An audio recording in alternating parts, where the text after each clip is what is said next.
परमहंस परिव्रजकाचार्य स्तोत्र श्रीमती divine grace AC Bhaktivedanta Swami Srila Prabhupada की जय। ओम विष्णुपाद परमहंस परिव्रजकाचार्य स्तोत्र श्रीमती डिवाइन ग्रेस भक्ति सिद्धांत सरस्वती ठाकुर प्रभुपाद की नामाचार्य श्री हरिदास ठाकुर की कलयुग पावन हरिनाम संकीर्तन की प्रेम से कहो श्री कृष्ण चैतन्य प्रभु नित्यानंद श्री अद्वैत गदाधर श्रीवास आदि गौर भक्त वृंद की श्री श्री राधा कृष्ण गोप गोपीनाथ श्याम कुंड राधा कुंड गिरि गोवर्धन की वृंदावन मथुरा धाम की नवद्वीप मायापुर धाम की पुरुषोत्तम क्षेत्र श्री जगन्नाथपुरी धाम की द्वारका धाम की भक्ति देवी की तुलसी देवी वृंदा देवी की जमुना माई की गंगा माई की कलयुग पावन हरिनाम संकीर्तन की और glories to assembled devotees, all glories to assembled devotees,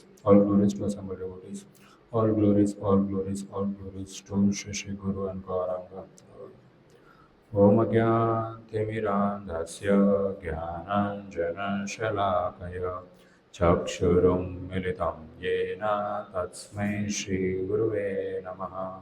Shri Chaitanya Manobhishtam Sthapitam yena bhutale Swayam Rupa Kadamayyam Dadapi Swampadantikam.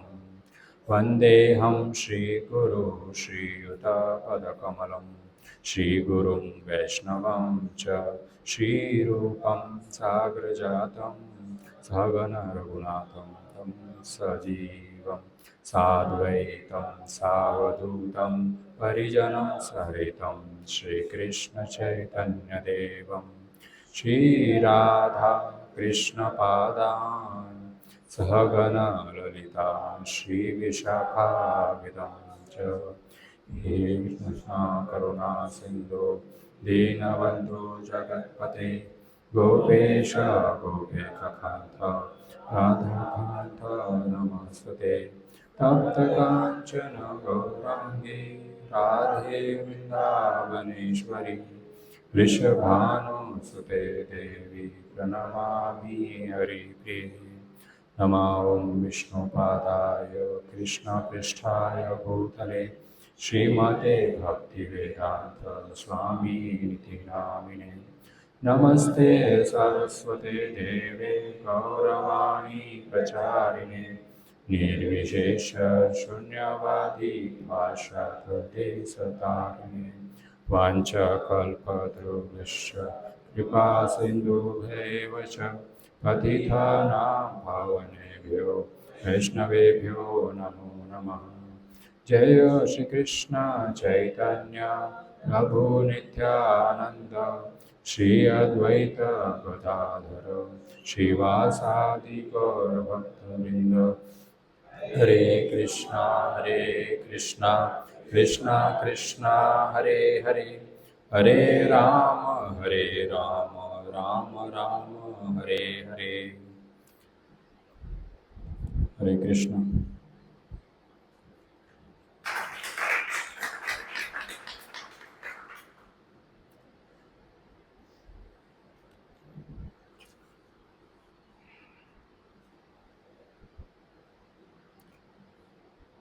Phone सबके सारे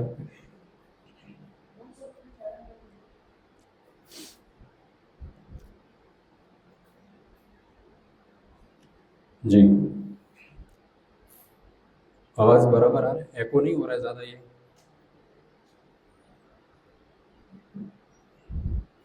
ऐसा फील नहीं आ रहा पंडाल में बैठे हैं।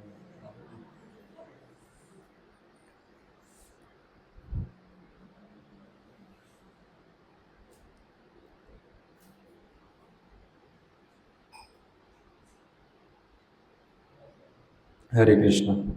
तो हम महाभारत के बारे में चर्चा कर रहे थे और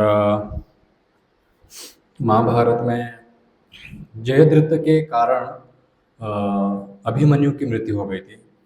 जयद्रथ ने मारा नहीं था, मारा तो द्रोणाचार्य है, दुशासन है, दुर्योधन है, कर्ण है, इन सब ने मारा था, परंतु बचा जा सकता था अगर जयद्रथ ने पांडवों को नहीं रोका होता तो। अब पिछली बार हमने देखा किस प्रकार अर्जुन ने वचन लिया है कि वो जयद्रथ को कल मार के ही रहेगा, और यदि सूर्यास्त के पहले अर्जुन ने जयद्रथ को नहीं मारा तो वो स्वयं जो है अग्नि में प्रवेश कर कर अपनी जान त्याग देंगे। और जयद्रथ कहीं भागेगा तो अर्जुन उनके पीछे जाएंगे, चाहे वो स्वर्ग में जाए या नरक में जाए, कहीं पे भी जाए। और ये यहाँ पर डिस्कशन हो रहा था पांडवों के कैंप में। इन द मेन टाइम कौरवों के कैंप में सब लोग बहुत खुश थे कि हमने अभिमन्यु को मार दिया है। Abhimanyu was like second arjuna, Arjun के जितना पावरफुल है, अर्जुन का बेटा जैसा बाप वैसा बेटा।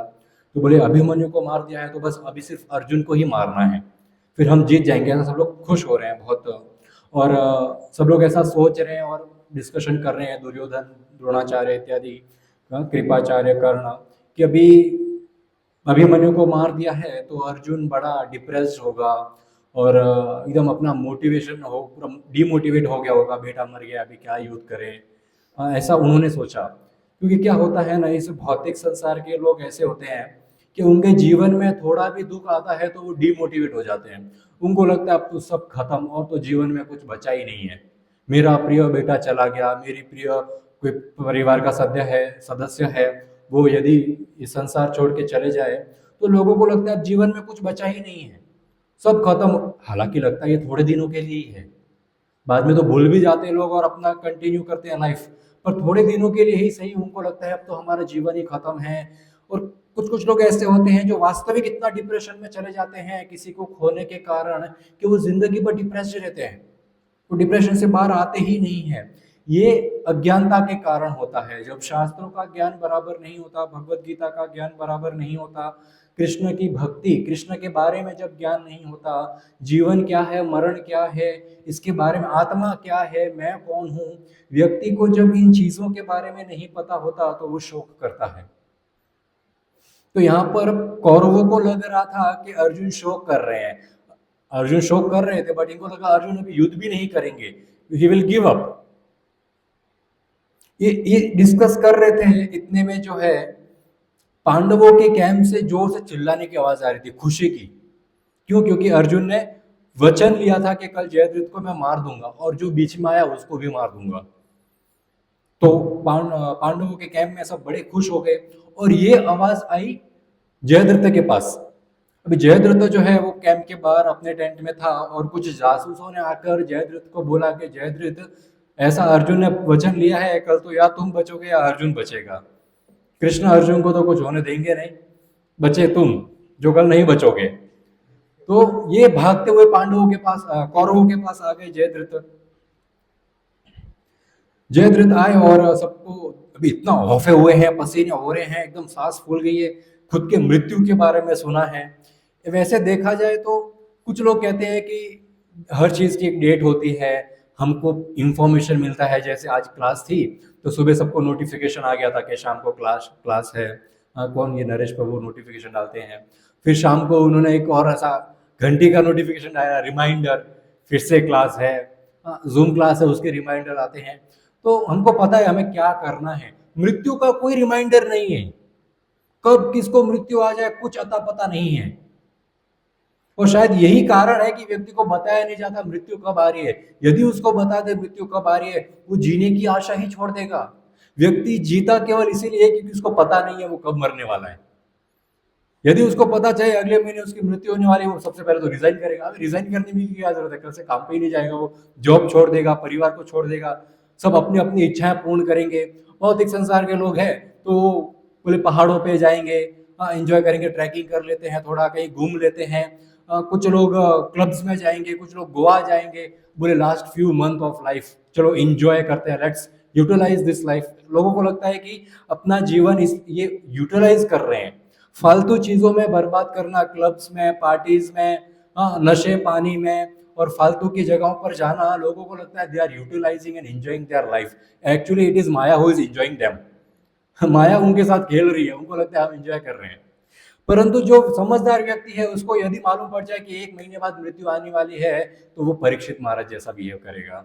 परीक्षित महाराज को मालूम पड़ा 7 दिन बाद मृत्यु आने वाली, ही लेफ्ट एवरीथिंग और वो नैमिषारण्य में चले गए। सुत गोस्वामी के चरणों में बैठकर, सभी भक्तों सब साधुओं के संग में बैठकर उन्होंने श्रीमद् भागवतम का श्रवण किया, अपना मन भगवान के ऊपर केंद्रित किया, क्योंकि उनको पता है 7 दिन बाद मृत्यु आने वाली है। ये फर्क है भौतिक संसार के लोगों में और भक्त में, यदि अगर पता चल जाए सबको कि मृत्यु कब आने वाली है। तो यहाँ पर जयद्रथ की भी ये हालत है, उसको मालूम है कल तो मरने वाला हूँ, तो पसीने छूट रहे हैं, डर गया है। हालांकि किसी को 1 महीने पहले मालूम पड़े तो एंजॉय भी कर सकता है, 1 महीना अभी मालूम पड़े कल मृत्यु है तो 1 दिन में क्या एंजॉय करेगा वो। हाँ, एक किसी ऐसा क्वेश्चन पूछते हैं ना लोग, किसी किसी को जाके फिर उसको रिकॉर्ड करते हैं। एक व्यक्ति ने दूसरे व्यक्ति को पूछा कि तुमको अभी 10 करोड़ रुपया दिया जाएंगे तो आप एक्सेप्ट करोगे? बोलेंगे हाँ। फिर उसको आगे क्वेश्चन में ऐड करते हैं, पर आपके पास इसको यूटिलाइज करने के लिए सिर्फ 1 दिन ही होगा, कल रात को आपकी मृत्यु हो जाएगी। तो बोलता है ना। तो किस प्रकार व्यक्ति को 1 दिन की जिंदगी भी 10 करोड़ से मुकाबले उसको वो ज्यादा प्रिय है। 10 करोड़ नहीं चाहिए उसको, जिंदगी चाहिए कि लाइफ कितनी इंपॉर्टेंट है, और वही लाइफ फिर कल को जाके बर्बाद करते रहते हैं। एक अरब खरबोपति औरत, वो अपना इलाज कराने की, उसको भयंकर कैंसर हो गया, उसके पास बहुत पैसा है, वो अपना इलाज करवाने के, डॉक्टरों ने बोला संसार का कितना भी पैसा ला लो, आपको जो कैंसर है उसका कोई इलाज नहीं है, 3 महीने में आपकी मृत्यु होने वाली है। वो धनवान औरत सोचती है क्या फायदा इतने पैसों का, पैसे होने आवश्यक है, एक सुखदायक आरामदायक जीवन जीने के लिए व्यक्ति के पास पैसे होने आवश्यक है, पर उसको ये समझना चाहिए ये पैसे उसको मृत्यु से नहीं बचा सकते। वो औरत ने बोला इतने पैसे क्या काम के, वो खिड़की से पैसे बाहर उड़ाने लगी, टू शो द वर्ल्ड के इतने पैसे होने के बाद भी मैं मृत्यु को प्राप्त होने वाली हूँ। पर लोग कितना मंद बुद्धि है, नीचे खड़े वही पैसा कलेक्ट कर रहे हैं, जैसे वो अमर आए हैं। ये औरत 3 महीने बाद मरेगी, वो अमर आए पैसा कलेक्ट कर रहे हैं। ये वैसा ही सीन हो गया जैसे कृष्ण ने अर्जुन को इतना अच्छा ज्ञान दिया, अर्जुन उस ज्ञान को समझे, बाहर इतने सारे लोग थे, किसी के पल्ले ही नहीं पड़ा। सब लोग ने देखा, सब लोग ने सुना, किसी को पल्ले ही नहीं पड़ा। उनको लगता है तो अर्जुन के लिए, अर्जुन डिमोटिवेट हो गया, उसको मोटिवेशन की जरूरत है अर्जुन के लिए। अर्जुन को कोई मोटिवेशन की जरूरत नहीं थी भगवत गीता में कुरुक्षेत्र के युद्ध करने में। अर्जुन तो कृष्ण के नित्य पार्षद है, नर नारायण में नर है अर्जुन, नारायण है कृष्ण, जो सदैव कृष्ण के साथ रहते हैं, उसको किस बात का मोटिवेशन चाहिए। पर वो धूर्त व्यक्तियों के लिए, हम जैसे धूर्त व्यक्तियों के लिए कृष्ण ने भगवत गीता बोली है, और धूर्त व्यक्ति क्या सोचता है, अर्जुन को मोटिवेशन चाहिए था। हमको भगवत गीता से कोई लेना देना नहीं है। एक व्यक्ति जब उस मृत्यु की शैया पे था, बहुत धनवान था, अब वो घर वालों ने आके पूछा आखिरी इच्छा, तो वो व्यक्ति जो मरने वाला है वो बोलता है मेरी एक ही आखिरी इच्छा है, मेरे को लकड़ों के अंदर रख के मत जलाना, मेरे को मेरे जो पैसे मैंने इकट्ठा किए जीवन भर उसकी शैया बनाना, उसके ऊपर लेटाना, उसके ऊपर पैसे रखना, फिर आग लगाना, और फिर फूल मत डालना, पैसे ही डालना ताकि वो पैसे भी जले। तो किसी भले व्यक्ति ने पूछा इतना पैसा वेस्ट करने की क्या आवश्यकता है, मर रहे हो तो बोले मैं संसार को दिखाना चाहता हूँ, इतना पैसा होने के बावजूद ये शरीर तो आग में जलने वाला ही है, ये शरीर वहां नहीं जाएगा, पैसा भी वहां नहीं जाएगा। तो यहाँ पर ये जयद्रथ इतना पसीने में कांप गया है, सब लोग पूछ रहे अरे भाई क्या हो गया, इतने जेड़े भाई अपने जयद्रथ इतने डरे हुए क्यों है, बोले व्हाट हैपेंड। तो जेडी भाई बोलते मेरा अर्जुन ने कल वचन लिया है, मेरे को मार देंगे वो कल, मैं तो अपना बोरिया बिस्तर समेट रहा हूँ और निकल रहा हूँ अपने सिंध देश, तुम लोग अपना देख लो भाई, आई एम गोइंग। दुर्योधन बोलते रुक रुक, जाने की क्या जरूरत है, तेरे वजह से कल हम अभिमन्यु को मार पाए, वी नीड यू, अभी थोड़े और लोगों को मारेंगे फिर तुम मर जाना। पर दुर्योधन उसको मोटिवेट करते, बोले नहीं नहीं नहीं, वी विल प्रोटेक्ट यू, आपको नहीं मरने देंगे। तो दुर्योधन द्रोणाचार्य को भी बोलते हैं कि आप, हाँ हमारा कल एक ही गोल होना चाहिए कि हम जयद्रथ को प्रोटेक्ट करें। इंटेंशन क्या है वो काम करने के पीछे, जयद्रथ को प्रोटेक्ट करने का। They did not want to save Jayadratha, क्योंकि अर्जुन का वचन था अगर रात तक युद्ध समाप्त होने तक जयद्रथ नहीं मरा तो अर्जुन सुसाइड कर लेगा, तो वो उनके लिए इंपॉर्टेंट था कि इसके लिए इसको बचाएंगे ताकि अर्जुन मर जाए। क्योंकि दुर्योधन को पता था हम युद्ध में तो जीतने वाले हैं नहीं अर्जुन से, nobody can kill Arjun, only Arjun can kill himself. भगवान को कोई मार सकता है क्या?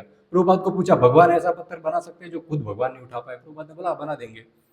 तो बोले फिर भगवान किस काम के अगर वो पत्थर नहीं उठा सकते तो बोलते आपका घमंड तोड़ने के लिए भगवान वो पत्थर भी उठा लेंगे जो वो खुद नहीं उठा सकते।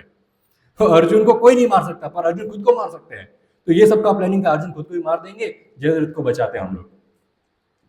तो द्रोणाचार्य वहां पर थे, जयद्रथ द्रोणाचार्य के पास जाते हैं। अभी अर्जुन और जयद्रथ दोनों साथ में ही पढ़ाई की है द्रोणाचार्य के आश्रम में, क्लासमेट्स है दोनों। अब दोनों क्लासमेट है यहाँ पर, द्रोणाचार्य को पूछते द्रोणाचार्य जितना आपने अर्जुन को सिखाया उतना ही मेरे को सिखाया है। ऐसा तो है नहीं स्पेशल क्लासेस होती थी अर्जुन के लिए, आप सबको अलग इनको ट्यूशंस देंगे अलग, सबको बराबर प्रॉपर टीचिंग्स मिली है। How come he is better than me? Arjun मेरे से बेटर कैसे है, जयद्रथ पूछते हैं। द्रोणाचार्य बोलते हैं यू आर राइट, कि मैंने तुम दोनों को सेम चीजें सिखाई है, पर एक चीज का फर्क है तुम दोनों में, तुम कभी भगवान को शरणागत नहीं हुए। अर्जुन ने अपनी भक्ति योगा और तपस्या से भगवान को पसंद कर लिया। तभी तो भगवत गीता में कृष्ण कहते हैं ना, श्रवणात्मा स्व कथा कृष्ण पुण्य श्रवण कीर्तन हृदय अंतस्तो हे अभद्राणी विष्णुति सुहृत साता। तो कृष्ण बोलते हैं कि जो व्यक्ति मेरी कथा सुनता है, मेरा स्मरण करता है, मेरा कीर्तन करता है, श्रवणात्मा स्व कथा कृष्ण, कृष्ण की कथा सुनता है, कृष्ण स्पेसिफिकली सेइंग कृष्ण कथा सुनता है, राम कथा सुनता है, श्रवणात्मा श्रवण करता है कृष्ण की कथा को, और कीर्तन करता है मेरे नामों का। श्रवण कीर्तन, वो सुन के भूल नहीं जा रहा है।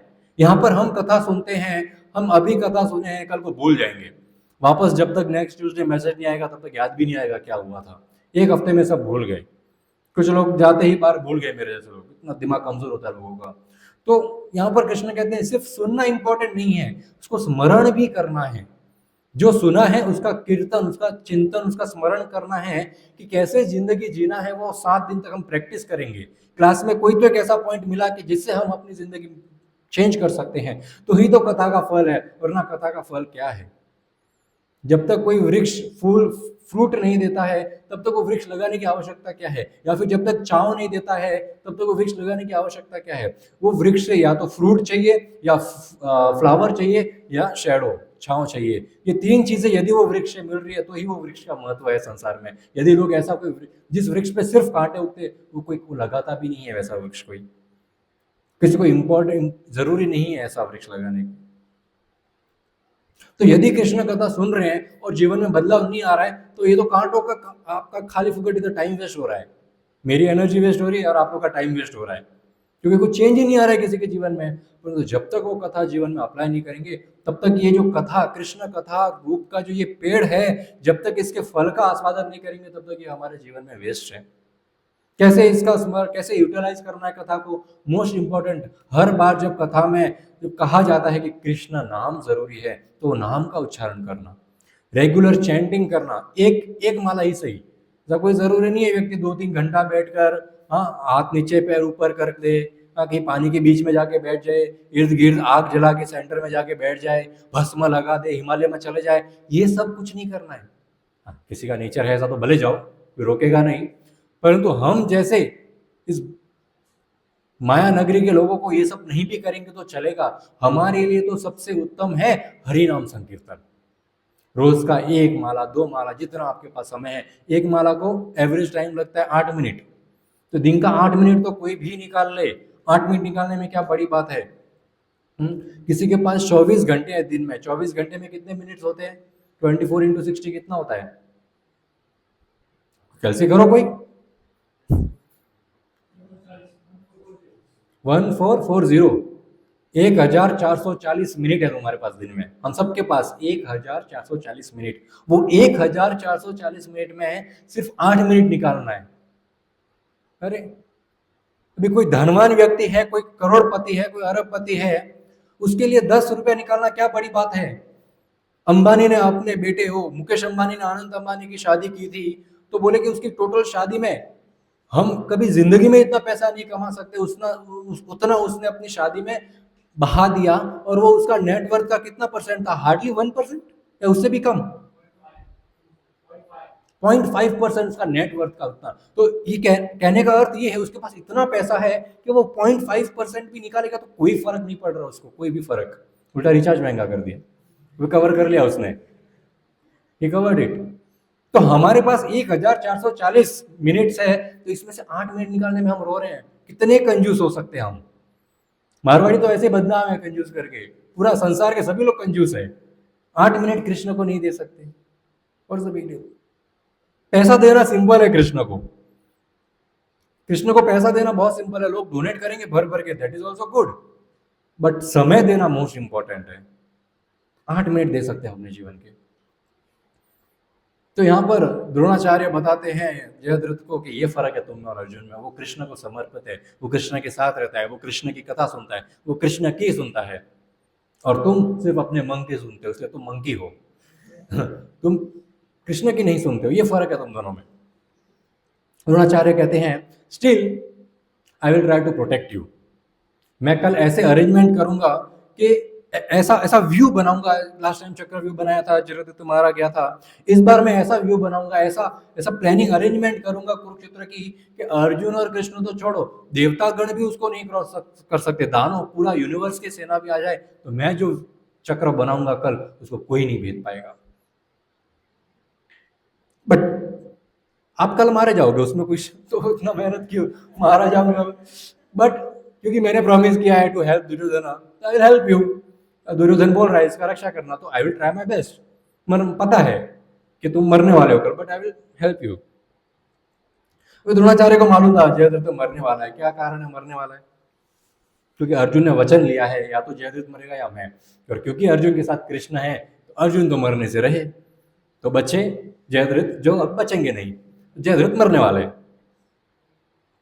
अभी द्रोणाचार्य इतना इंपॉर्टेंट सिखा रहे हैं यहाँ पर जयद्रथ को, किसी को अक्ल भी नहीं आ रही है कि अर्जुन के साथ कृष्ण है, और जिस व्यक्ति के साथ कृष्ण, द्रोणाचार्य बता रहे हैं जयद्रथ को कि हम बात कर रहे हैं कि मैं ऐसा चक्रव्यूह बनाऊंगा, ऐसा अरेंजमेंट करूंगा, ऐसा ऐसा प्लानिंग करूंगा कि उसको कोई भेद नहीं सकता, उसको कोई क्रॉस नहीं कर सकता, परंतु हे जयद्रथ जिसके साथ कृष्ण है वो भव सागर पार कर ले, ये छोटा सा रण क्या है, it's not a big deal, Krishna तुरंत इसको क्रॉस करवा देंगे।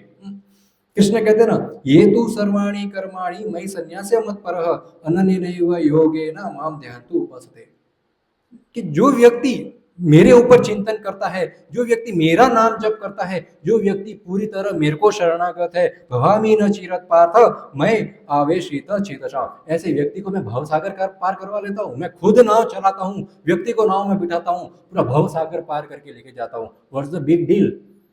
मोक्ष प्राप्त करना कोई बड़ी बात नहीं है, कोई कोई डिफिकल्ट चीज नहीं है मोक्ष प्राप्त करना। Only difficult thing is our will, और will power is very weak. जब तक हम मन में दृढ़ निश्चय नहीं करेंगे कि हमें कृष्ण प्राप्ति करनी है, हमें अपना जीवन सुधारना है, हमें सात्विक जीवन जीना है, जब तक हम ये डिसाइड नहीं करेंगे तब तक कैसे बोट आगे चलेगी? जब तक बोट में जाके बैठेंगे नहीं, जब तक वो टिकट खरीदेंगे नहीं बोट का, तो यहाँ से अलीबाग जाएंगे कैसे तैर के? टिकट चाहिए उसका, वो वाहन, वो बस का, वो बोट का, वो टिकट निकालना है, उसमें बैठना है, तब जाएंगे वहां। टिकट कौन बेच रहा है? गुरु। गुरु भौतिक संसार में आते हैं वो कृष्ण के धाम जाने का टिकट बेचने के लिए। हम इतने नालायक हैं, घर पे बैठे हैं और सपने देख रहे हैं बाहर घूमने के, यानी कि मोक्ष प्राप्त करने के। फलाना फलाना व्यक्ति मर गया, नीचे रख दिया स्वर्गवासी फलाना व्यक्ति, स्वर्गवासी फलाना व्यक्ति। सिर्फ लिखने से क्या होगा? अरे ऐसा कार्य करो कि स्वर्ग या वैकुंठ मिले। सिर्फ मरने से किसी को स्वर्ग नहीं मिलता है, ऐसा जीवन जीना पड़ता है स्वर्ग प्राप्ति के लिए। और जैसे प्रहलाद महाराज को नरसिंह भगवान ने प्रॉमिस किया है, नरसिंह देव कहते हैं हे प्रहलाद तुम भक्ति करो, तुम्हारे आने वाली 7 पीढ़ी और गई 7 पीढ़ी सबको मोक्ष प्रदान करता हूं मैं। तो जो हमारे जीवन में चले गए हैं, जो हमारे जीवन में आने वाले हैं, गए उन्होंने पता नहीं भक्ति की है कि नहीं, आने वाले पता नहीं भक्ति करेंगे कि नहीं, कि पर हम भक्ति कर सकते हैं ताकि जो 7 पीढ़ी चली गई है उनको मोक्ष प्राप्त हो सके, जो 7 पीढ़ी चली गई आने वाली है उनको मोक्ष प्राप्त हो सके। ये हमारे ऊपर निर्भर करता है। जैसे अर्जुन ने और कृष्ण ने वो खांडीर वन, कौन सा वन था जहाँ पे आग बुझाई थी उन्होंने? खांडीर वन, पांडीर वन नहीं। तो उन्होंने इतने भयानक आग बुझाई थी, उसमें से एक चिड़िया बच गई थी। तो वो चिड़िया क्या थी? वो एक ब्रह्मचारी था पहले अपने जीवन में, उसने पूरा जीवन ब्रह्मचार्य में अपना जीवन तपस्या में निकाल दिया। और जब वो कृष्ण की ओर जा रहा था, वो पृथु लोग, ये जो हमारे जो होते हैं, जो गुजर गए हैं, जो हमारे पूर्वज, तो ये पृथुलोक ना, पितृलोक। तो पितृलोक से जब ये ब्रह्मचारी गुजर रहे थे अपना जीवन काट के, तो उसके पितृ जो है, उसके पूर्वज उसके ऊपर थुक्कार रहे थे, बोले व्यर्थ है तेरा जीवन, क्या करेगा कृष्ण के वहां जाके? बोले क्यों? बोले हमारा तो उद्धार किया ही नहीं। तो तुम्हारा उद्धार कैसे? तो तूने भक्ति नहीं की, तूने संन्यास ले लिया, तूने ब्रह्मचार्य पालन कर दिया, कृष्ण को कभी शरणागत नहीं हुआ, ऐसी मोक्ष का तेरा क्या फायदा? जिसमें हमारा कोई कल्याण नहीं है, जो अपने पूर्वजों का नहीं सोच रहा है, ऐसे मोक्ष को अकेला प्राप्त करके क्या करेगा? ये तो बड़ा कंजूस व्यक्ति है, अकेले अकेले सब एंजॉय करना चाहता है। तो वापस आया, कृष्ण को शरणागत हुआ चिड़िया बनकर। गृहस्थ जीवन में रहकर उसने मोक्ष प्राप्त किया, जो मोक्ष वो संन्यास लाइफ में नहीं कर पाया, चिड़िया बन के गृहस्थ जीवन में जिया, बच्चे हुए उसके, ऐसे जीवन में भी उसने कृष्ण की प्राप्ति कर ली, क्योंकि वो कृष्ण को शरणागत हो गए।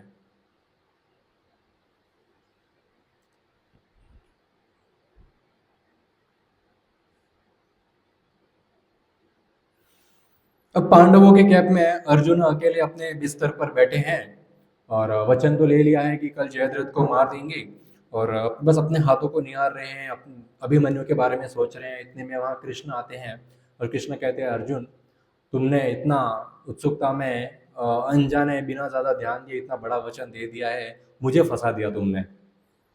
बोले it's not easy to kill Jayadratha, वो भी एक ही दिन में, क्योंकि इतनी सेना होगी कौरवों की कल जयद्रथ को बचाने के लिए कि जयद्रथ तक पहुंचते पहुंचते हमको इतना समय लगेगा जिसकी कोई सीमा नहीं है। सबको मारना पड़ेगा जयद्रथ को मारने के लिए। How we will do that? But क्योंकि तुमने वचन ले लिया है, अब ये मेरी जिम्मेदारी है कि तुमको इससे मुक्त करवाऊं।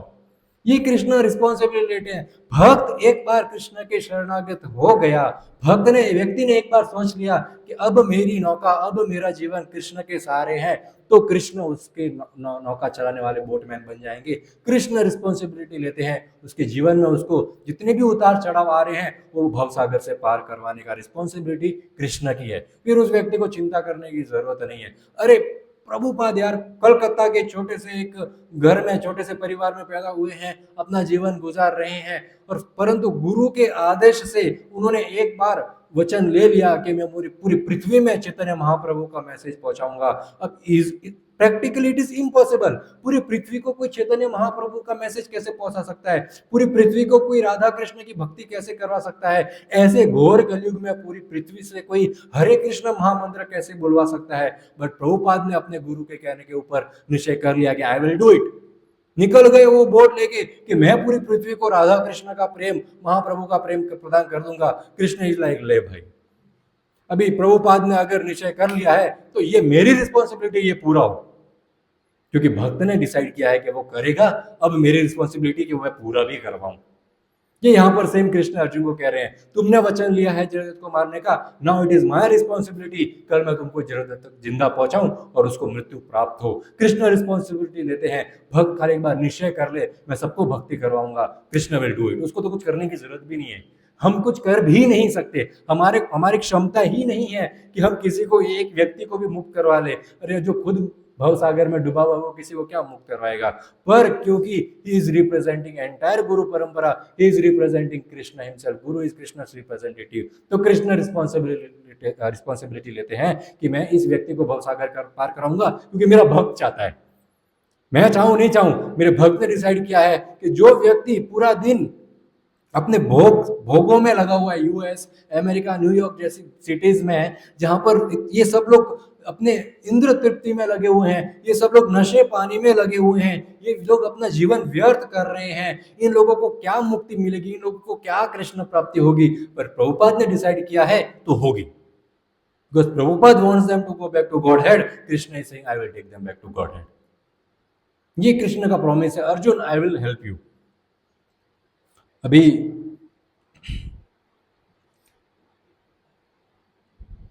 अर्जुन कहते हैं कि कृष्णा मुझे किसी बात का डर ही नहीं है, तुम साथ में थे इसलिए तो मैंने इतना बड़ा वचन लिया है।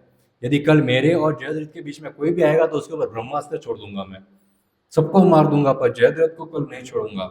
हाँ, क्योंकि जयद्रथ ने अभिमन्यु को मारा है, और जब वापस अभिमन्यु के बारे में सुना, कृष्ण खुद क्रोधित हो गए, क्योंकि कृष्ण ने अपने हाथों से पाला अभिमन्यु को। अर्जुन तो वनवास में थे, तो अभिमन्यु तो अपने मामा कृष्ण के साथ ही रहते थे, तो कृष्ण ने अपने हाथ से उनको पाल पोस कर अभिमन्यु को बड़ा किया है, उनको युद्ध करना सिखाया है। अभी अभिमन्यु मर गया है, कृष्ण को इतना दुख है। अर्जुन और कृष्ण दोनों की आंखों में आंसू है। अर्जुन कृष्ण को कहते हैं, कृष्ण जाके सुभद्रा को संभालो, मेरे में हिम्मत नहीं है सुभद्रा के सामने जाने की, यहाँ रणभूमि में सब स्त्रियां भी आई है। तो जब कृष्ण जाते हैं सुभद्रा के कक्ष में, सुभद्रा का जो कक्ष है वहां पर जब कृष्ण पहुंचते हैं तो देखते हैं सुभद्रा इस प्रकार गिरी हुई है मानो कि लाश पड़ी है, और वो गिरी हुई इतना रो रही है। और जब कृष्ण ने सुभद्रा की हालत देखी, सुभद्रा के बाल बिखरे हुए हैं, आंखों में जो काजल लगाई थी वो पूरे मुंह पर कालिमा फैली हुई है, और आंखें एकदम क्रोध से लाल हो रखी है। सुभद्रा कुछ बोल नहीं पा रही है, वो एकदम, वो मारवाड़ी में हुस्के बरौनी रिया, सोबिंग इंग्लिश में कहते हैं, शी वाज सोबिंग। वो बोल नहीं पा रही है कुछ, क्योंकि उसकी बेटी की मृत्यु हो गई। एक माँ के लिए इससे बड़ा तो क्या हो सकता है कि किसी का जवान बेटा, 16 साल का बेटा जो मृत्यु को प्राप्त हो। अभी उसकी विधवा बहू यहाँ पर बैठी है, उसको उसको बाप बनने वाला था वो, और मृत्यु को प्राप्त हो गया है, तो वो रो रही है। कृष्ण जाकर सुभद्रा को कहते हैं, सुभद्रा इतना शोक मत करो, अभिमन्यु एक अभी परम लोक में पहुंचा है।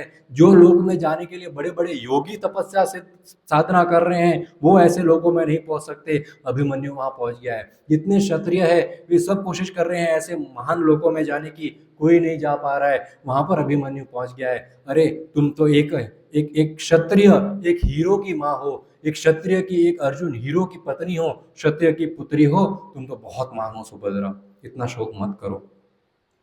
सुभद्रा कृष्ण की ओर देखती है और गुस्सा हो जाती है, बोले ये कोई बोलने की बात है, इस समय मेरे को बोल रहे हो शोक मत करो, खुद तो रो के आए हैं अर्जुन के पास से, और यहाँ पे आके मेरे को बोल रहे हैं रो मत। बोले कौन वो नालायक व्यक्ति है, किसने अपनी मृत्यु को पुकारा है, जिसने मेरे पुत्र को मारा है। हे हे अभिमन्यु का नाम पुकार रही है, अपनी छाती पीट पीट के सुभद्रा रो रही है कि हे अभिमन्यु तुम कहाँ चले गए, मैं तुमको देख क्यों नहीं पा रही हूँ। हे अभिमन्यु इतने सुंदर हो तुम, पर अभी तुम कौन सी एक एक ठंडी जमीन पर, तुम्हारा शरीर भी एकदम कोल्ड हो गया है, तुम मृत्यु की शैया पर कैसे लेटे हो। ये अभिमन्यु मैं तुमको देख नहीं पा रही हूँ। हे अभिमन्यु तुम्हारे लिए मेरे ये पृथ्वी एक सूखा संसार है, ये पृथ्वी, इस जीवन मेरे लिए कुछ नहीं है अभिमन्यु तुम्हारे बिना। मेरी मेरी आंखों में, मेरे जीवन में इतना दुख है, अब मैं कभी सुख की ओर देख भी नहीं सकती। हे अभिमन्यु तुम कहाँ चले गए, तुम्हारे बिना मेरा जीवन इस समुद्र के ऊपर जो बुलबुले आते हैं उस समान है, जिनका कोई अस्तित्व ही नहीं है उन बुलबुलों का, ऐसा मेरा जीवन बन गया तुम्हारे बिना। कृष्ण ने उनको देखा और कृष्ण खुद रोने लगे कि ऐसी हालत हो गई है मेरी बहन की, उसके पुत्र की मृत्यु हो गया है। कृष्ण कहते हैं सुभद्रा खुद को संभालो, जाके उत्तरा को संभालो, उसकी पत्नी को संभालो, वो खुद 14-15 वर्ष की लड़की है, उसकी क्या हालत हुई है, जिसकी थोड़े महीनों पहले ही तो, 1 साल पहले ही तो विवाह हुआ है उसका, और अभी उसका पति को मृत्यु प्राप्त हो गई है। जैसे ही कृष्ण ये कहते हैं तो सुभद्रा कहती है मैं उत्तरा को संभाल ही नहीं सकती, मैं उत्तरा को क्या मुंह दिखाऊंगी।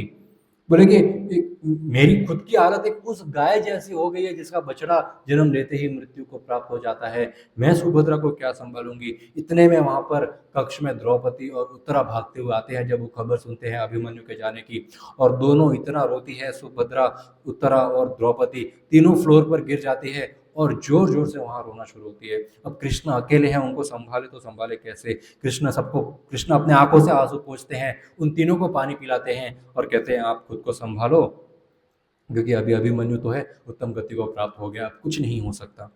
ये कहकर कृष्ण वहां से वापस अर्जुन के टेंट में आ जाते हैं और अर्जुन और कृष्ण सोने की तैयारी करते हैं। अगला दिन युद्ध का शुरू हो जाता है, 13th day. Arjun was eagerly, entire night Arjun wait कर रहे थे कब सुबह हो और कब युद्ध में जाए हम। तब युधिष्ठिर महाराज और सभी कौरव जो है वे अपने कैंप में मिलते हैं डिस्कस करने के लिए कि आज कैसा करना है, कैसे मारना है जयद्रथ को। और युधिष्ठिर महाराज वहां पर कृष्ण को देख के कहते हैं Krishna you are our only protector, तुम्हारे बिना हमारा कोई सहारा है ही नहीं। युधिष्ठिर महाराज कृष्ण को कहते हैं कि हे कृष्ण इस भौतिक संसार का हर जीव केवल तुम पर निर्भर करते हैं, और जो हम जैसे भक्त हैं उनका तो तुम्हारे अलावा कोई आश्रय ही नहीं है। भौतिक संसार के लोग तो यहाँ वहाँ भागते हैं, ये मेरा आश्रय बनेगा, ये मेरा आश्रय बनेगा, हाँ, परंतु वास्तविक यदि देखा जाए इस जीवन में कोई किसी का सहारा नहीं होता है। लोग रोते हैं कि हमारे बच्चे होने चाहिए, क्यों, बुढ़ापे का सहारा बनने के लिए। अरे जो व्यक्ति खुद मृत्यु के मुंह में है वो तुम्हारा क्या सहारा बनेगा, वो तुम्हारी क्या सहायता करेगा। दलदल में फंसा है, बेटा भी दलदल में फंसा है, बाप भी दलदल में फंसा है। बाप सोच रहा है बेटा बड़ा होकर मेरे को दलदल से निकालेगा, बेटा सोच रहा है बाप मेरे को दलदल से निकालेगा, यहाँ दोनों दलदल में डूबे हुए हैं। अरे भाई जो व्यक्ति दलदल के बाहर है वही हमको दलदल से निकाल सकता है। दो व्यक्ति दलदल में डूबे एक दूसरे के ऊपर भरोसे, दोनों मृत्यु को प्राप्त होने वाले हैं, दोनों जन्म मृत्यु जरा व्याधि की साइकिल में जीवन भर घूमने वाले हैं।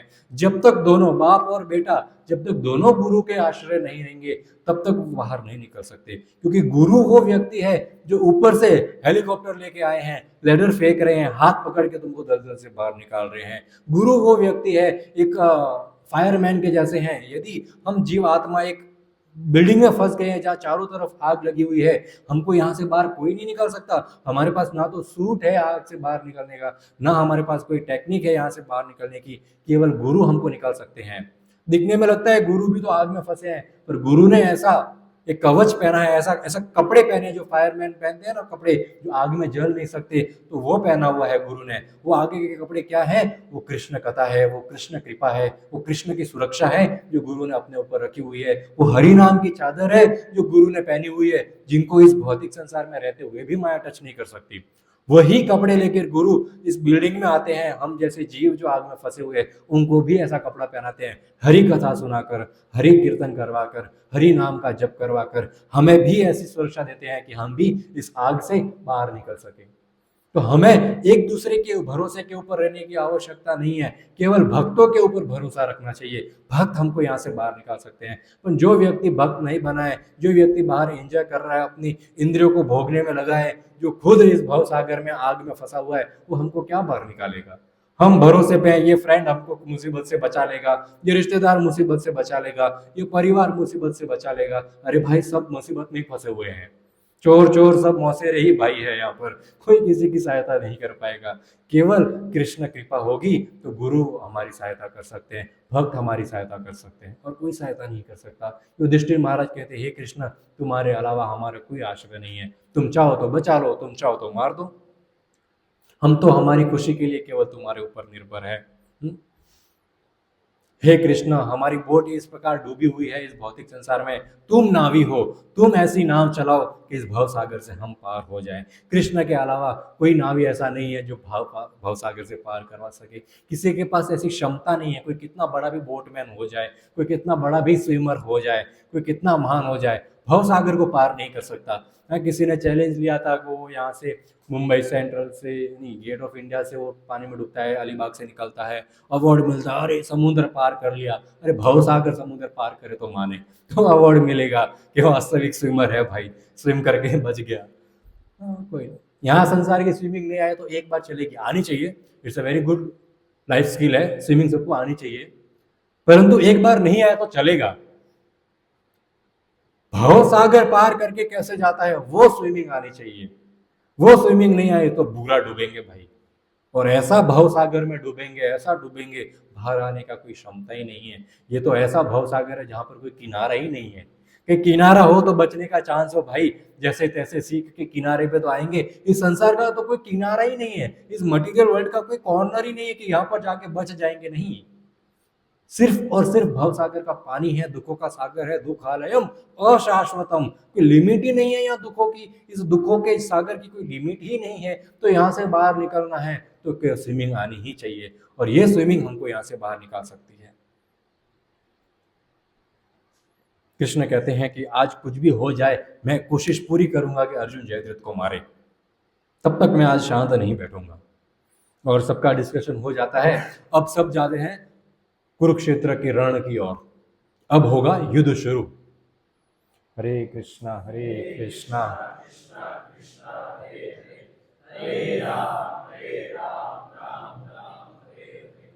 तो द्रोणाचार्य एंड टीम आ गई है कुरुक्षेत्र के रण पे, पांडवों की टीम आ गई है। अभी द्रोणाचार्य ने कैसा अरेंजमेंट किया है, एक जगह जयद्रथ को रखा है, जयद्रथ के बाजू में उसकी रक्षा करने के लिए कर्ण को और दुर्योधन को रखा है, the most powerful of from Kauravas, Karna and Duryodhan.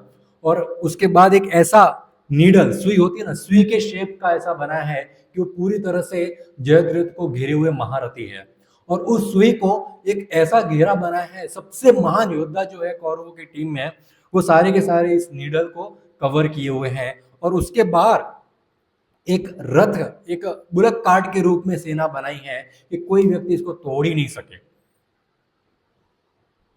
Dronacharya कहते हैं कोई बेवकूफी होगा जो ये रथ, जो मैंने ये बुलक काट जो है, इस फॉर्मेशन में जो मैंने सैनिक खड़े किए हैं, इसको यदि कोई अंदर आ गया जिंदा नहीं बचेगा, जो मुर्गी होगा वो अंदर आ सकता है। हाँ, एक स्पॉइलर दे देता हूँ, मैंने अर्जुन को सिखा दिया था ये कैसे तोड़ते हैं। सब कुछ अर्जुन को सिखा हुआ है, चक्रव्यूह कैसे तोड़ते हैं, बुलक काट व्यू कैसे तोड़ते हैं, पूरे अर्जुन तोड़ सकता है। बट लेट्स सी क्या होता है। बाकी जयद्रथ तुम सेफ हो यहाँ पर। अभी ये फॉर्मेशन का तरीका क्या है, आज हजारों लोग मरेंगे, अर्जुन मार सकता है सबको, पर अर्जुन जयद्रथ तक पहुंचे तब तक दिन समाप्त हो ही जाएगा। इतने लोगों से युद्ध करना पड़ेगा अर्जुन को, इट इज वेरी डिफिकल्ट। और सेकंड चक्र जो है, एक तो नीडल है, उसमें कर्ण जयद्रथ को रक्षा कर रहे हैं, दुर्योधन जयद्रथ को रक्षा कर रहे हैं। फिर उसके बाद एक चक्र है, उस चक्र को लीड द्रोणाचार्य कर रहे हैं। और उसके बाद जो बुलक काट का है, उसमें सबसे महान महान योद्धा खड़े हुए हैं, दूसरे जो कौरव के बच्चे कुछ भाई है वो सब खड़े हैं वहां पर युद्ध करने के लिए। तो it's very difficult to break this view. तो यहाँ पर पांडव आके आसमान में सिद्ध गंधर्व देख रहे हैं, बोले ऐसा चक्र व्यू इंद्र भी नहीं तोड़ सकता। बोले ये कैसा व्यू बनाया इन्होंने, ये कैसा अरेंजमेंट है योद्धाओं का यहाँ पर। और जब पांडव आते हैं वे खुद शॉक हो जाते हैं, बोले इसको कैसे तोड़ेंगे हम, जयद्रथ तक पहुंचेंगे कैसे हम, इस वजह ऐसे बहुत डिफिकल्ट है ये तो।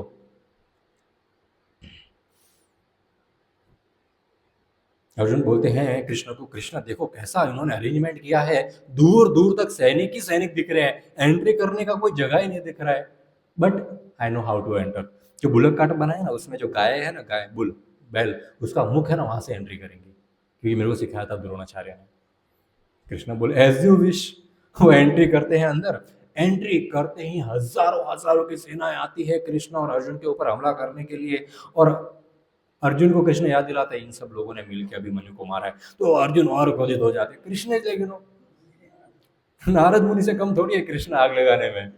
तो कृष्ण बोलते ये मारो इन सबको।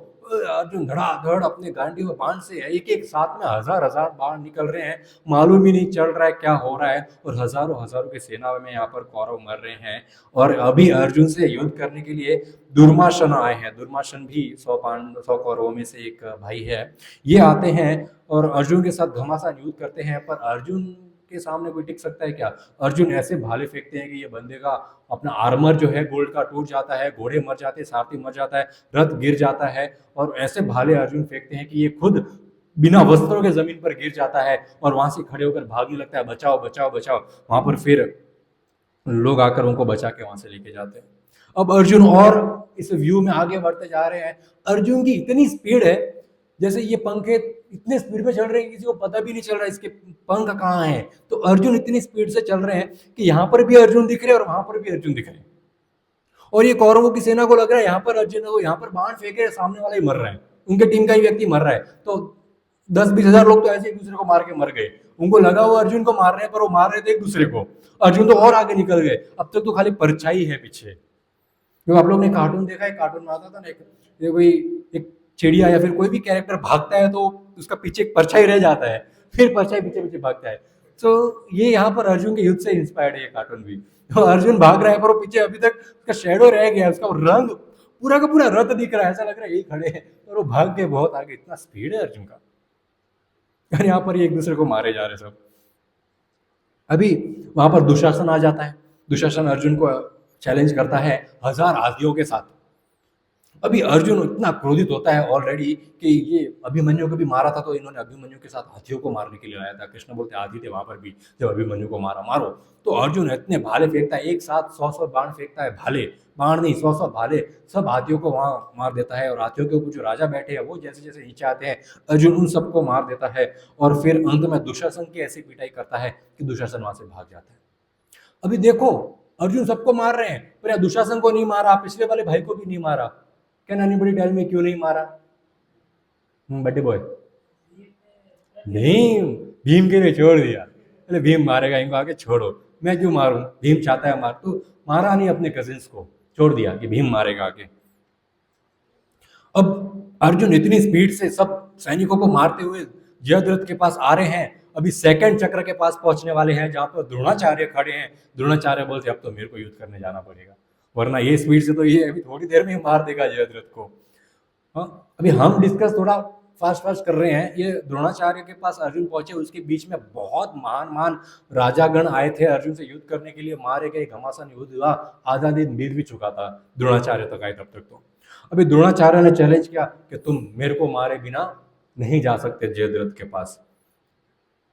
तो अर्जुन हाथ जोड़ता है कि आप मेरे गुरु हैं, आप मेरे पिता समान हैं, आप मेरे बड़े भाई के समान हैं, और आप मेरे लिए कृष्ण के समान हैं। तमेव माता तमेव पिता तमेव बंधु सखा तमेव, यू आर एवरीथिंग। वो गुरु को बोल रहे you are everything for me. गुरु मतलब कृष्ण का प्रतिनिधि, तो बोलते हैं you are Krishna, you are like Krishna for me. मैं आपके ऊपर युद्ध, मैं आपको नहीं मार सकता, और आपसे रिक्वेस्ट है कि आप मेरे को अलाउ करो, मैं जयद्रथ को मार दूं। Consider me like your own son because you love me like your own son. आपने अश्वत्थामा से ज्यादा तो मेरे को प्रेम किया, इतना मेरे को आपने सिखाया है, तो थोड़ा ध्यान रखो मेरे प्रति और मेरे को जयद्रथ को मारने दो। द्रोणा बोलते हैं कि नहीं, द्रोणाचार्य बोलते हैं मैं तो होने नहीं दूंगा। हाँ, आप बोले वो सब सही है, मैं चाहता हूँ आप जाके सबको मार दो, बट मैं ऐसा करूंगा नहीं, क्योंकि मैंने वहां पर प्रॉमिस दिया हुआ है, तो युद्ध करो। और ऐसा कि द्रोणाचार्य 100 भाले फेंकते अर्जुन के ऊपर, अर्जुन घायल, कृष्ण घायल। अर्जुन बेचारे 100 बाण फेंकते हैं, पर द्रोणाचार्य को टच भी नहीं होते वो। और इतना युद्ध होने के बाद अर्जुन तो नहीं जीत सकते द्रोणाचार्य से, तो कृष्ण कहते हैं अर्जुन को, अर्जुन यहाँ पर युद्ध करेंगे तो दिन ऐसे बीत जाएगा, ना द्रोणाचार्य तुमको मार सकते हैं ना तुम द्रोणाचार्य को मार सकते हो, यही तो इनकी प्लानिंग है, तुमको यहीं उलझा के रखे, रात कर दे, युद्ध खत्म, तुम मर जाओगे। बोले गोली मारो, यहाँ से भागो। तो कृष्ण और अर्जुन भाग के रथ लेके, तो द्रोणाचार्य बोल रहे अरे अर्जुन तुम भाग रहे हो, आज 13 दिन हो गए युद्ध को, सारे कौरव तुमको देख देख कर भाग रहे हैं, आज तुम भाग रहे हो। अर्जुन पीछे भी नहीं बोल रहे, बोलते रहो, वो दूसरे तरफ चले गए चक्र के, मैं और कहीं से एंट्री कर लूंगा। तो द्रोणाचार्य वापस जाते हैं जयद्रथ के पास। अभी बोले मैं अर्जुन घूम के आएगा, वापस घूम के आएगा तो जयद्रथ के पास ही मैं ही चला जाता हूँ, जयद्रथ के पास, वहां आके वहां युद्ध कर लूंगा मैं, हमको तो जयद्रथ को प्रोटेक्ट करना हमारा मेन गोल है। अभी दुर्योधन ने देखा, देखो कर्ण को बोलते हैं, कर्ण और दुर्योधन भी तो जयद्रथ के पास खड़े हैं। द्रोणाचार्य दुर्योधन कर्ण को बोलता है कर्ण तुम जाओ और कृष्ण अर्जुन के साथ युद्ध करके आओ, अर्जुन को रोक के आओ। द्रोणाचार्य तो नहीं रोक पाए। कर्ण बोलते नहीं नहीं भाई मैं नहीं जाऊंगा, मैं मार सकता हूं अर्जुन को नो डाउट। कर्ण ये सेइंग मैं मार सकता हूं अर्जुन को नो डाउट, पर अभी इसका जैसा मूड है ना, मैं उसके सामने 1 मिनट भी नहीं टिकूंगा। इनको इतना क्रोधित है अर्जुन, अभिमन्यु के मृत्यु के कारण इतने शोक में है, इतना क्रोधित है, तुरंत मेरे को मार देगा, मैं तो नहीं जा सकता। अर्जुन को इस समय केवल द्रोणाचार्य रोक सकते हैं, पर देखो द्रोणाचार्य ने उसको मारा नहीं, वापस आ गए। तो दुर्योधन बड़ा गुस्सा हो गया द्रोणाचार्य के ऊपर। द्रोणाचार्य को बोलते द्रोणाचार्य कि आपको खुश करने के लिए मैं इतना कुछ कर रहा हूं और आपको मेरी वैल्यू ही नहीं है। मैं हम सब कौरव आपको इतना डिवोटेड है, आपके शरणागत हैं, और आप हमारा भला ही नहीं सोच रहे हैं। बोले द्रोणाचार्य आप हमारी रोटी पे पल रहे हैं, भूलो मत। ये देखो गुरु से बात करने का तरीका। यहाँ पर अर्जुन जो ऑपोजिट टीम में, एनिमी टीम में, वो हाथ जोड़ रहे हैं, और ये जो घर का आदमी है ये बोलता है हमारी रोटी पे पल रहे हो, गुरु को बोलता है हमारी रोटी पे पल रहे हो आप और हमको ही घाव पहुंचा रहे हो, मेरी गिल्ली मुझसे ही आओ।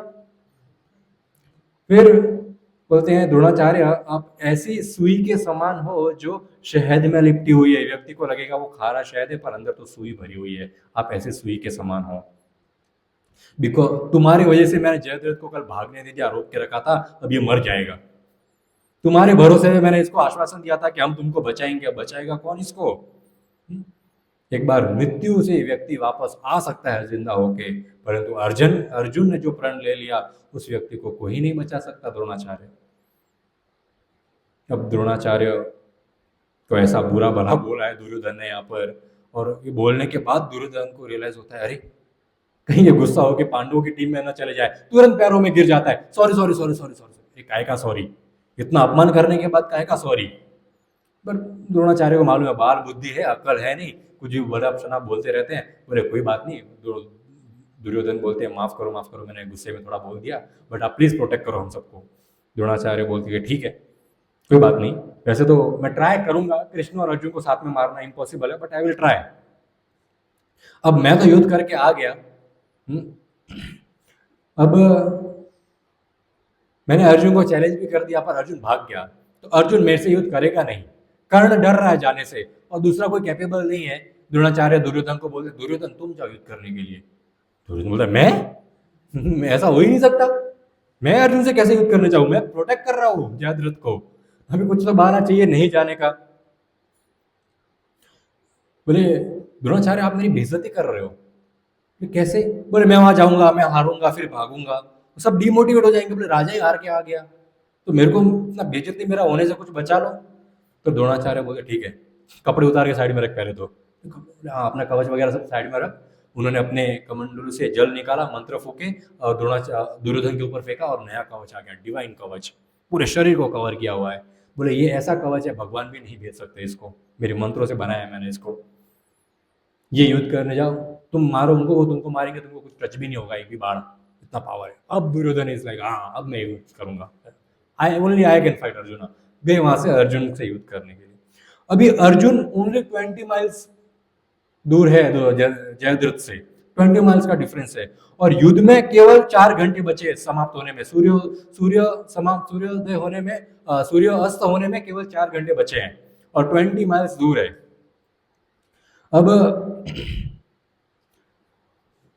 जयद्रथ को पता चला कि दूर से अर्जुन का ध्वज दिख रहा है, तो वो कांपना शुरू हो गया। कर्ण बोलता है डोंट वरी, मैं हूं बाजू में। बोले तू खुद कांप रहा है तो मेरे को क्या बोलता है डोंट वरी। तो अभी दुर्योधन चले गए, सूर्यास्त हो रहा था, और कृष्णा बोलते हैं अर्जुन को, अर्जुन हम सुबह से घोड़ों को भगाकर युद्ध करके यहाँ पर आए हैं, अब घोड़े थक गए अर्जुन, अब घोड़े और आगे नहीं जा सकते। अरे बीच में ही पेट्रोल खत्म हो गया, अभी तो डेस्टिनेशन दूर है भाई। और अभी ये घोड़े ऐसे नहीं है कि घोड़ों के पूरे शरीर में बाण लगे हुए, भाले अंदर घुसे हुए हैं, and these are divine horse, Krishna's divine horse. आजकल के घोड़े नहीं है जो ताली बजा के कूद जाए, एकदम डिवाइन हॉर्स है, भाले लगे शरीर में, but they are still running. But Krishna बोलते हैं उनको थोड़ा सा रेस्ट चाहिए। थोड़ा रेस्ट, 3 घंटे बचे हैं, थोड़ा रेस्ट चाहिए अर्जुन, मेरे को इनके भाले निकालने, इनको पानी पिलाना, इनको छाव में थोड़ी देर बिठाना होगा, घास खिलानी होगी, फिर ही वापस भाग पाएंगे। अर्जुन बोलते ठीक है। अर्जुन रथ से उतर गए, और अर्जुन ने अपने बाणों में वरुण देव के मंत्र फूके और जमीन में मारा, जमीन के अंदर से पूरी की पूरी तालाब बाहर आ गया, और वो तालाब के साथ साथ बहुत सारे ऋषि बैठे, मतलब एक्चुअली तालाब नीचे था, नीचे लोगों में था, पर वहां से ऊपर आ गया, ऋषि भी वहां पर आ गए साथ साथ में। तो इतना बड़ा तालाब रण क्षेत्र में, यहाँ खून खराबा हो रहा है, लड़ाइयां हो रही है, हाथी भाग रहे हैं, और बीच में सुंदर सा तालाब है, पेड़ पौधे हैं, चिड़िया चहक रही है, हाँ, और ऋषि गण ओम ओम, और यहाँ पर मछलियां तैर रही है, इतना सुंदर वातावरण। Krishna is very impress, Krishna is very good, अच्छा सिखाया द्रोणाचार्य ने तुमको। ठीक है, अभी घोड़ों को पानी पिलाया। अब कृष्ण ने अपने बाणों से ऐसा बाण फेंके, ऐसे बाण फेंके कि उस तालाब के किनारे पे बहुत सुंदर शेल्टर बन गया, छांव आ गई, उसके अंदर घास आ गई, और घोड़ों को वहां पर कृष्ण लेके गए प्यार से। हाँ, कृष्ण ने एक एक बाण अपने हाथ से घोड़ों के शरीर से निकाला, उसके ऊपर मलम पट्टी किया, घास खिलाया, और यहाँ पर सब ऋषिगण यहाँ पर मंत्र बोल रहे हैं। पूरे लोग जो युद्ध करे थे सब रुक गए और देखने लगे क्या हो रहा है। बोले ये रण के बीच में अचानक इतना सुंदर टापू कहाँ से आ गया, इतना सुंदर पानी है, जल विहार है, यहाँ देवतागण घूम रहे हैं, ऋषिगण मंत्र जाप कर रहे हैं, यहाँ चिड़िया चहक रही है। अब तक तो खाली भेड़िए जंगल में चिल्ला रहे हैं, बोले कब युद्ध खत्म हो और खाने का समय हो। रात को जैकल्स वगैरह आते हैं, ये सब लोमड़ियाँ आती है मृत शरीर को खाने के लिए, और ये बीच में इतना सुंदर वातावरण। और ये सब बनाते बनाते ये रथ से नीचे उतर गए अर्जुन। अब बाकी कौरवों की टीम है, वो बोलते दिस इज द अपॉर्चुनिटी, ये रथ के ऊपर नहीं है, रथ के ऊपर तो इनको देख भी नहीं सकते, नीचे खड़े मारो अर्जुन को। तो एक हाथ से अर्जुन कौरवों से लड़ाई कर रहे हैं, एक हाथ से कृष्ण की और घोड़ों की हेल्प कर रहे हैं। Everybody is impressed and shocked कि ये एक व्यक्ति इतना कुछ एक साथ कैसे कर सकता है। That is Krishna devotees power, he is multi talented. ऐसा नहीं है कृष्ण का भक्त केवल एक जगह, वो कुछ भी कर सकता है। कृष्ण का भक्त चाहे वो कभी स्कूल में कभी पढ़ाई ढंग से नहीं किया हो, वो हजार हजार लोगों को भागवत कथा सुना सकता है, वो बड़े बड़े श्लोक बोल सकता है। जब चैतन्य महाप्रभु ने श्रीधर कोलावेज को बुलाया कि श्रीधर कोलावेज को बुला के आओ, बोले हु इज श्रीधर कोलावेज? बोले एक व्यक्ति है जो केले के पत्ते बेचता है, कभी जिंदगी में स्कूल नहीं गया, कोई ढंग का बिजनेस नहीं है, केले के पत्ते बेचता है, थोड़ा बहुत पैसा मिलता है, रोटी सब्जी खाता है, घर में इतने छेद है, छत पे इतने छेद है कि मालूम नहीं पड़ रहा, छत में छेद है कि छेद में थोड़ी सी छत बची है, ऐसा उसका घर है श्रीधर कोलावेज का मायापुर नवद्वीप में। और ऐसी धोती पहनी है कि मालूम नहीं पड़ रहा धोती में छेद है कि छेद में थोड़ी सी धोती बची है, ऐसी धोती पहनी उसने। इतना गरीब व्यक्ति है, वो केले के पत्ते बेचता है, उसको कोई ज्ञान नहीं है कोई चीज का, एकमात्र उसको ज्ञान है कृष्ण से प्रेम है उसको बस, और महाप्रभु से तो अनंत प्रेम है। महाप्रभु जब वहां पर केले के पत्ते लेने आते थे तो श्रीधर कोलावेज से बहस करते थे। बोले कि केले के पत्ते कितने के दिए, तो श्रीधर कोलावेज बोलेंगे 5 पैसे के। तो बोलते कि तुम चोर सा, इतना तुम लालची है। महाप्रभु बोलते 5 पैसे का केले का पत्ता, जो व्यक्ति के पास ढंग का खाने का नहीं है, जो व्यक्ति के पास ढंग का घर नहीं है रहने का, जिस व्यक्ति के पास केवल एक धोती है जो रात को धो के सुबह थे सुबह पहन लेते थे, वो व्यक्ति को बोल रहे कि तुम लालची है। वो किस बात का लालच करेगा? महाप्रभु बोल रहे हैं श्रीधर कोलावेज को, तुम लालची है, 5 पैसा मांगता है केले के पत्ते का। बोले बहुत महंगा है। बोले 4 दे। बोले बहुत महंगा है। 3 पैसे। बोले बहुत महंगा है। 2 पैसे बहुत महंगा है। 1 पैसा। बोले महाप्रभु बोलते ये बहुत महंगा है। तो महाप्रभु बोलते फ्री में दे दे तो मानू। अब श्रीधर कोलावेज इतने भोले भाले कृष्ण के भक्त, बोले जा फ्री में ले जा।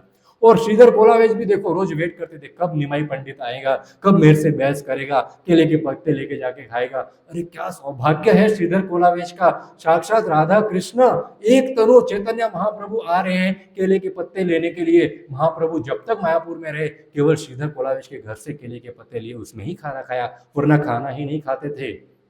वो कृपा प्रभुपाद ने आज के भक्तों को पहुंचाई है। हर घर में आज निमाई पंडित बैठे हैं, हमारे बनाए हुए थाली में हमारे बनाए हुए खाना खा रहे हैं।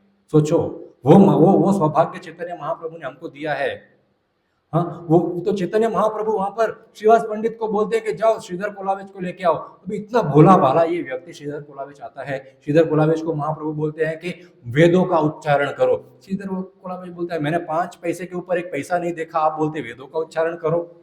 और मेरे को कहाँ वेद आते हैं? चैतन्य महाप्रभु एक हाथ रखते हैं। जो वेद शास्त्र ब्रह्मा जी को बोलने नहीं आते, वो वेद शास्त्र के इतने भयानक भयानक श्लोक श्रीधर कोलावेज बोलना शुरू हो जाते हैं। ये महाप्रभु की कृपा है भक्त के ऊपर। व्यक्ति के कोई टैलेंट नहीं हो, पर जब भगवान का कृपा बनता है तो एक लंगड़ा भी पहाड़ क्रॉस कर दे, एक गूंगा भी श्लोक बोलना शुरू कर दे। Because Krishna's devotee is multi talented, वो कुछ भी कर सकता है। और संसार में भी लोग मल्टी टैलेंटेड होते हैं, ऐसा नहीं बोल रहा हूँ संसार के लोग नालायक है, केवल भक्ति मल्टी टैलेंटेड है। मेरा एक डेंटिस्ट था, मैं उसके वहां पर गया, मैं ऐसा लेटा तो उसके दीवार पे देखा, भक्तों के घर जाते तो आपको बहुत सारी फोटोज दिखेंगी, कृष्ण की फोटो, राधा रानी की फोटो, नरसिंह भगवान की फोटो, यशोदा मैया की फोटो, नंद बाबा की। तो भक्तों के घर ऐसा होता है ना। तो ये डेंटिस्ट के पास गया तो मैंने उसके बहुत सारी फ्रेम देखी, उसमें अलग अलग डिग्रियां थी। उसने लॉ की पढ़ाई भी की है, उसने पता नहीं किस किस चीज में पीएचडी की है। तो 10-15 डिग्रियां लगी हुई, मल्टी टैलेंटेड मल्टीटास्क व्यक्ति। और वो बुढ़ा है, अभी 50-60 साल का है, और वो नई नई डिग्रियां लगाते जा रहा है। तो लोग भी संसार में बहुत मल्टी टैलेंटेड होते हैं, पर वो टैलेंट वो अपने लिए। मैंने पूछा इतना सारा, मैं कोई मनगढ़ंत कहानी नहीं बोल रहा हूँ, मैं सच्ची बात बोल रहा हूँ। चाहिए तो डॉक्टर का एड्रेस भी दे देता हूँ, मुंबई सेंट्रल पे ही है। तो मैंने बोला आप इतने सारी डिग्रियां लगा रहे हो, आप क्या कर रहे हो, इतना सारा डिग्री को क्या करोगे? तो वो बोलता है कि बस खुद को संतुष्टि मिलनी चाहिए, मैंने इतना पढ़ाई किया है, मेरे को इतना ज्ञान है। तो ये फर्क है भक्तों में और भौतिक संसार के लोगों में। भौतिक संसार के लोग मल्टी टैलेंटेड बनते हैं खुद के सुख के लिए, और भक्त मल्टी टैलेंटेड बनते हैं ताकि कृष्ण की सेवा कर पाए। उनको और दूसरा टैलेंट का कोई जरूरी नहीं है। वो भगवान का वस्त्र बनाना सीखते हैं ताकि भगवान को पहना सके, वो खाना बनाना सीखते हैं ताकि भगवान को भोग लगा सके, वो गाना सीखते हैं। यहाँ लोग गा नहीं सकते, वो गाना सीख रहे हैं, क्यों? भगवान को गा के सुना सके। वो इंस्ट्रूमेंट बजाना सीख रहे हैं, भगवान को सुना सके। वो श्लोक सीख रहे हैं, भगवान को सुना सके। तो कृष्ण का भक्त टैलेंटेड बनता है कृष्ण की खुशी के लिए। हम ये पॉइंट पे क्यों आए थे? अर्जुन मल्टी टैलेंटेड, यहाँ पे घोड़ों की रक्षा कर रहे हैं और यहाँ पर कौरवों को भी मार रहे हैं। एवरीबॉडी शॉक्ड कि how Arjun is doing everything. But सबको जाने अनजाने ये तो पता ही है कि कृष्ण की कृपा है, इसलिए अर्जुन इतना कुछ कर पा रहे हैं। अब कृष्ण वापस आते घोड़ों के साथ, बोले पेट्रोल भर गया, फुल टंकी, चलो। अर्जुन वापस रथ पे बैठते हैं। अब जैसे अर्जुन रथ पे बैठते हैं, सारे कौरव भाग जाते हैं। अब सब आ रहे थे अर्जुन को मारने के लिए, अर्जुन नीचे थे इसलिए अब सब भाग गए। और अर्जुन और अंदर अंदर इतने सारे हजारों सैनिकों को मारते हुए जाते हैं। फाइनली दुर्योधन अपने कवच के साथ आ गया, बोले नोबडी कैन किल मी। अर्जुना, तुम में हिम्मत है, मुझसे युद्ध करके बताओ। देखो कौन बात कर रहा है हिम्मत की, लोग हु इज टॉकिंग। दुर्योधन हिम्मत की बात कर रहा है, बोले मुझसे युद्ध करके दिखाओ। अर्जुन बोलते वेल एंड गुड, युद्ध करेंगे, उसमें क्या है, इतना युद्ध होता है। अर्जुन को बाण लग रहे हैं दुर्योधन के, दुर्योधन को कुछ नहीं हो रहा है। बोले दैट इज स्ट्रेंज। कृष्ण बोलते हैं दुर्योधन, अर्जुन तुमको क्या हो गया, तुम्हारा गांडीव बाण काम नहीं कर रहा है कि तुम थक गए हो? घोड़ों के जैसे तुम भी थक गए हो लगता है। हाँ, कोई बाण वहां पर टच नहीं हो रहा है, ऐसा कैसा? तो अर्जुन को फिर ख्याल आता है, अरे ये तो कवच पहना है, द्रोणाचार्य का दिया हुआ कवच है, कोई नहीं मार सकता इसको। But I have an idea. वो 10 बाण लगाते हैं और 10 बाण फेंकते हैं। वो कवच उंगली तक ही कवर कर रहा था, नाखून बाहर थे उसके। एक एक नाखून के अंदर एक एक भाला घुसता है। और जैसे नाखून के अंदर, अभी ये नाखूनों के अंदर 5 नाखून, 10 नाखूनों के अंदर 10 बाण घुसे हुए हैं। तो कभी किसी के नाखून के अंदर छोटा सा लकड़ी का टुकड़ा गया है? हाउ पेनफुल इट इज, है ना? एक छोटा सा लकड़ी का टुकड़ा भी इतना सा, और ये इतना दर्द होता है। और यहाँ 5 भाले घुसे हुए अंदर। तो दुर्योधन तो वहां से कूद के भाग गए, बोले भाड़ में गया कवच, भाड़ में गए सब लोग, ये इतना दुख रहा है मेरे को। कृपाचार्य आते हैं, दुर्योधन को वहां से बचा के लेके जाते हैं। अब उसके बाद जब दुर्योधन को हरा देते हैं इस प्रकार, तो कृष्ण और अर्जुन इतना खुश होते हैं कि दोनों शंख बजाते हैं जोर से, प्याऊ। अब ये शंख की आवाज जाती है युधिष्ठिर महाराज के पास। युधिष्ठिर महाराज बोलते, हाय अर्जुन को कुछ हो गया। ये संकेत है, ये चेतावनी है कि हमको कुछ हो गया है, please send somebody to help us. अभी बड़े भाई का, माता पिता का यही होता है, बच्चा डेंजर में। अभी देखो, जब अर्जुन युद्ध सुबह सुबह युद्ध करने आए हैं, तो अर्जुन का अभी एक गोल था वहां पर सबका, युधिष्ठिर महाराज को किडनैप होने से बचाना है। फिलहाल सबका यही गोल था, क्योंकि द्रोणाचार्य ने वचन दिया था ना कि युधिष्ठिर महाराज को किडनैप करके लेके जाएंगे, फिर एक और गेम करेंगे और इनको हरा देंगे। We have to protect Yudhishthira Maharaj. पर आज वचन लिया है जयद्रथ को मारने का, तो हु विल प्रोटेक्ट युधिष्ठिर महाराज? सत्यकी। सत्यकी अर्जुन का स्टूडेंट है और कृष्ण के वंश में आते हैं, ये वृष्णि वंश में। तो सत्यकी को रखा था युधिष्ठिर का रक्षा करने के लिए। And Arjun and Satyaki are very good friends, और स्टूडेंट और गुरु का भी रिश्ता है। तो जब युधिष्ठिर महाराज ने शंख सुना, तो बोले, सत्यकी तुमको जाना पड़ेगा अर्जुन की रक्षा करने के लिए, क्योंकि अर्जुन ने शंख बजाया है, मतलब अर्जुन को जरूरत है तुम्हारी। तो सत्यकी बोलते हैं कि देखो युधिष्ठिर महाराज, आपका आज्ञा सर आंखों पर है, बट अर्जुन को कोई मार नहीं सकता है, और अर्जुन ने मेरे को बोला भी है कि तुम्हारी रक्षा करूंगा। अगर मैं यहाँ से चला गया वहां पर, तो अर्जुन मेरे को मारेंगे। क्यों आए युधिष्ठिर महाराज को छोड़ के? युधिष्ठिर महाराज बोलते कि नहीं, मैं तो नहीं मानता, तुमको जाना ही पड़ेगा। तो सत्यकी बोलते, ठीक है, मैं किसी महान योद्धा को आपकी रक्षा के लिए छोड़ के जाता हूँ, भीम को। भीम, आप युधिष्ठिर महाराज का रक्षा करना, इससे अपना द्रोणाचार्य से, मैं जाता हूँ। अब अर्जुन और कृष्ण जो रास्ता बनाकर गए हैं, जो सेना को मार कर गए हैं, वो पूरा रास्ता बना हुआ पर, वो पीछे पीछे सत्यकी वहां पर उनको फॉलो करते हैं। अब सत्यकी वहां पर आते हैं, तो सत्यकी देखते हैं कि कृष्ण, और युद्ध करते करते ऐसे नहीं आराम से आ गए, बीच में बहुत सारे सैनिक आए हैं, सबसे अच्छा खासा युद्ध करते करते सत्यकी भी आ गए अर्जुन के पास। और अर्जुन सो शॉक्ड, बोले कि जो रास्ता हम लोग इतना डिफिकल्टी से पार करके आप इतने कम मिनट में कैसे आ गए? I am very proud of you, you are my student. हक करते सत्यकी को, very good, I am proud of you. जब शिष्य ऐसा कुछ कार्य करे, जो गुरु को प्रसन्नता होती है कि वाह, ऐसा शिष्य होना चाहिए। तो सत्यकी को बोले, पर युधिष्ठिर महाराज को अकेला छोड़ दिया तुमने? तो बोले, वहां पर भीम है उनके पास, और वैसे भी द्रोणाचार्य अटैक नहीं करेंगे वो जयद्रथ को बचाने के चक्कर में। तो सत्यकी इतने लोगों को मारते हैं वहां पर, तो सत्यकी भी खुश हो जाते हैं कि इतना अच्छा युद्ध हो रहा है यहाँ पर। तो सत्यकी खुशी खुशी में शंख बजा देते हैं, और युधिष्ठिर महाराज को शंख सुनाई देता है, सत्यकी नीड्स हेल्प, भीम तुम जाओ। सत्यकी, कृष्ण और अर्जुन तीनों फंस गए, तीनों को बचाओ। भीम बोलते हैं, नहीं नहीं, कोई जरूरत नहीं है ऐसा। बोले, तुम्हारा रक्षा कौन करेगा? बोले, मेरा रक्षा कोई और करेगा, तुम उनको बचाने जाओ, Bhima you have to go. तो भीम बोलते हैं, Dhrishtadyumna protect Yudhishthira Maharaj, no matter what, आप आना मत, अगली बार मैं शंख भी नहीं बजाऊंगा। मालूम पड़ा सब लोग यहाँ पर आगे, युधिष्ठिर महाराज बाहर अकेले खड़े हैं, दिख नहीं रहा है। You don't come. Yudhishthira Maharaj बोलते, आप शंख मत बजाना, अगर आप युद्ध में कुछ अच्छा करो तो दहाड़ना शेर के जैसे, तो मैं समझ जाऊंगा एवरीथिंग इज फाइन। ठीक है। भीम एंटर करते हैं इस फॉर्मेशन में, युद्ध के फॉर्मेशन में, व्यू में भीम एंटर करते हैं। तो सामने जैसे जैसे कौरव 100 कौरव आते जाते, सबको भीम धीरे धीरे धीरे मारते जाते हैं।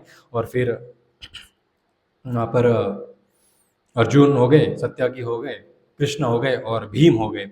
अब भीम ने बहुत कौरवों को मारा है, और कौरवों को मारते मारते वहां पर बीच में विकर्ण आ जाता है। विकर्ण भी एक भाई है 100 कौरवों में। केवल विकर्ण नहीं था, जब द्रौपदी का वस्त्र हरण हो रहा था, तो विकर्ण बोला था सबको कि तुम लोग गलत कर रहे हो, ऐसा मत करो। विकर्ण पांडवों से प्रेम करता था, परंतु क्योंकि सगा भाई दुर्योधन नालायक था, तो उसके प्रेम में था वो। तब भीम ने देखा कि विकर्ण को मुझे मारने की कोई इच्छा नहीं है, बट ये रूल है एनिमी के, तो मारना ही पड़ेगा। मैं मारना नहीं चाहता हूँ विकर्ण को। विकर्ण ने बोला, कोई बात नहीं, मैं आपका हितैषी हूँ, आप मेरे हितैषी हो, बट युद्ध का नियम है, मारना ही पड़ेगा। भीम और विकर्ण का युद्ध होता है।